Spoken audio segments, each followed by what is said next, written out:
Hello everybody. I hope you're doing well. If you're new to this channel, my name is Amir Kiani and I'm the host of the Virtuous Machines podcast, which is about the intersections of AI and philosophy. If that sounds like something you're into, make sure to subscribe to the channel to stay up to date on the next videos. Alright, now let's jump in.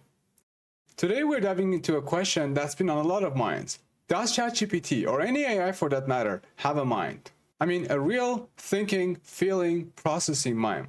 The kind of mind that humans have. That's the kind of question that flips everybody's assumptions upside down. We usually think only humans have desires and beliefs. So what if machines meet the same conditions philosophers use to define mind? And the strangest part might be this. When we peek under the hood, the way AI quote-unquote thinks sounds shockingly familiar. I've already given talks about this stuff at places such as Microsoft, the University of Toronto, as well as local meetups in Toronto, Canada. My background is quite relevant to this stuff, and these days I'm doing my own research as well as collaborations with other researchers about similar topic. For the rest of this episode, I'll do a deep dive on a recent paper by Simon Goldstein and B.A. Levinstein titled "Does ChatGPT Have a Mind?", which wrestles exactly with this question. They argue that to take folk psychology seriously, that is to treat models like ChatGPT as if they think and want in ways we normally attribute to humans, we need to establish two things. First, they have to have internal representations of the world, and second, they need dispositions to act based on those internal representations.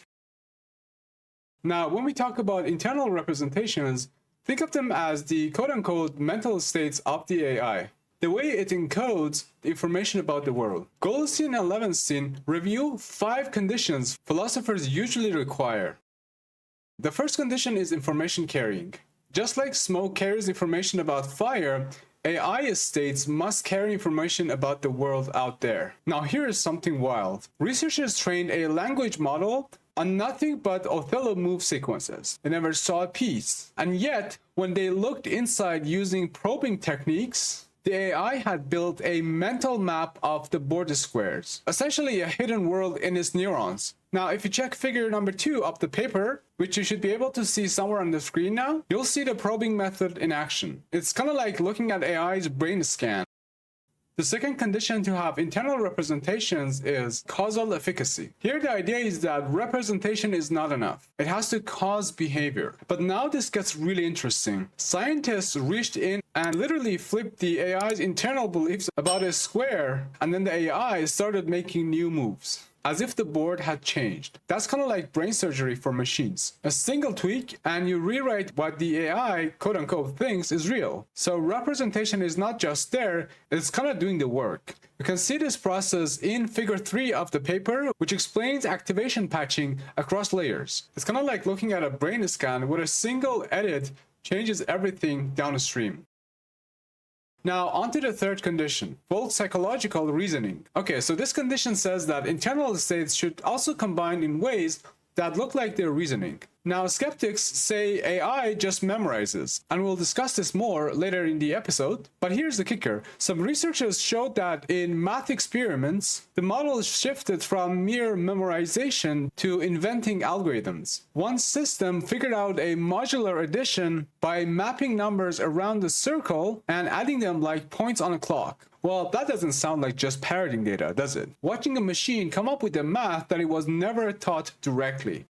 The fourth condition for internal representations is structural isomorphism. So the idea here is that representations should also mirror the structure of the things in the world that they represent. For example, GPT-3, trained on purely text data, still organizes concepts of direction and color in ways that matches human understanding. With directions, it could generalize over rotated grids. With colors, it arranged terms like red and blue in a 3D space almost identical to our perceptual space of the colors. So basically, it built a geometry of colors based only on text. Think about that. An AI without eyes still organizes the world's colors just like we do in our heads. The last but not least condition is selection, which says that representations should emerge through a selective process. Now, for humans, that's evolution. For AI, it's algorithms like gradient descent weed out poor encodings and keep the effective ones. Okay, so across all these 5 conditions, what the authors so far show is that pretty much all of them are satisfied and supported by the research that's done in AI interpretability and probing research. But we initially noted that internal representations of the world are not enough to say that an AI, or any agent for that matter, has a mind. According to folk psychology, they need to have dispositions to act based on those internal representations. Now let's talk about dispositions to act. Mind isn't just a library of representations. Beliefs and desires matter because they shape what we do. So the next question is, do LLMs have dispositions to act? Here, Goldstein and Levinstein focus on 2 philosophical theories: interpretationism and representationalism. Interpretationism says if the best explanation of a system's behavior is that it has beliefs and desires, then it makes sense to actually attribute them those. One objection is AI only outputs text, at least the classic foundational LLMs, right? But here's a thought. So do we often. Contracts, tweets, love letters, or even life-changing apologies, they're all just text, and they change the world. If words can count as actions for us, why not for them? When an AI gives useful advice, maybe it's not just outputting symbols. Maybe it is dispositions to act. So under interpretationism, ChatGPT's text output could count as evidence of disposition to act based on the internal embeddings of the model. The second philosophical theory that the authors of the paper discuss is called representationalism. The system's internal states must really mirror the world and derive its behavior. Game experiments are promising. In controlled settings, models plan moves that suggest belief or desire structure. But in open-ended context, the evidence is still mixed, so we don't have too much support from this particular philosophical view about dispositions to act.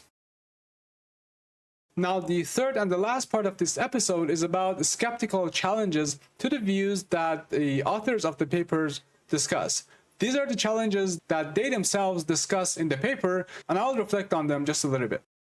The first challenge that they discuss is symbol grounding. We already talked about this briefly at different places in the episode, but now let's focus on it for a minute. The challenge is that AI only processes text, not the reality. Critics argue that, for example, AI can't know what a cat is without seeing or touching one. But think about it. Every cat meme, every Instagram stories or blog posts about cats, or every bedtime stories about kittens, they mostly exist because of real cats. The world leaves its fingerprints on the language. So when AI learns from text, it's actually learning from the world through a chain of causal connections between the world and the text that is about the things in that world. So the symbol grounding issue is not as serious as it might sound.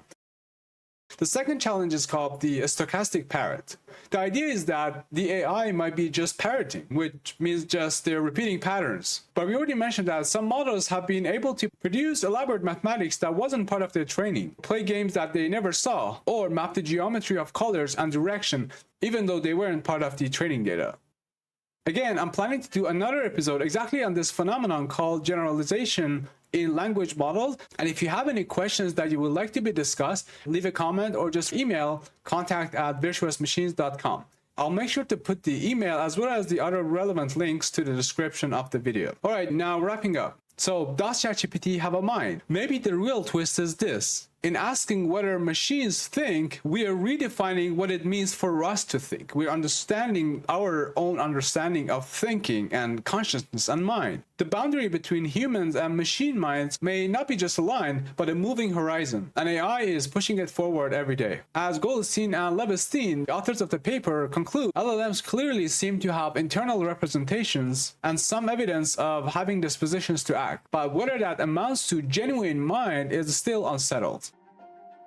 Anyway, I really hope you enjoyed this episode. If you did so, make sure to like the video, subscribe to the channel, and share the video with anyone who might be interested in this stuff.